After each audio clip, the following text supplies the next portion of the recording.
सुबह की पहली किरण अभी उफुक से झांकी रही होती है कि अचानक वादी हजर की फजा एक खौफनाक गूंज से लर्ज उठती है। हवा रुक जाती है, परिंदे खामोश हो जाते हैं और फिर एक पहाड़ दरमियान से शक हो जाता है और इस चट्टान के अंदर से एक अजीम शान ऊँटनी जाहिर होती है। ये सालेह का मौजिज़ा है। जब कौम आद अपने गुरूर की वजह से हलाक हुई तो सिर्फ ईमान वाले बचाए गए।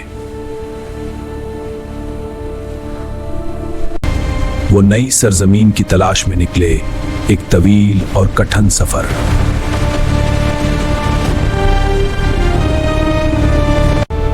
यहीं से कौम तमूद ने जन्म लिया, एक ताकतवर और तरक्की याफ्ता कौम।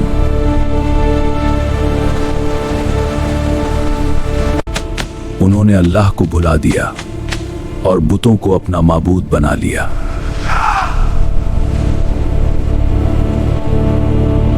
सालेह ने कहा, सिर्फ एक अल्लाह की इबादत करो। हम इनकार करते हैं। मगर कौम ने इनकार कर दिया था। अगर तुम सच्चे हो तो इस पहाड़ से ऊंटनी निकाल कर दिखाओ।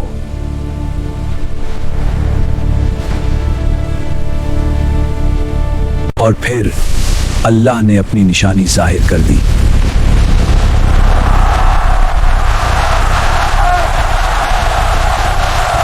एक दिन ऊंटनी पानी पीती और अगले दिन पूरी कौम को दूध देती। मगर इनके दिलों में हसद और गुरूर जाग उठा और उन्होंने साजिश रच ली। हाँ, रात के अंधेरे में कोई निशान नहीं छोड़ेंगे, ये हमारा राज है। और उन्होंने अल्लाह की निशानी को कत्ल कर दिया था।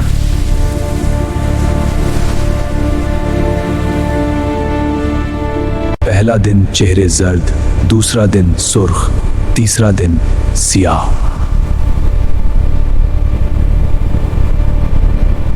और फिर एक होलनाक चीख जिसने सब कुछ खत्म कर दिया।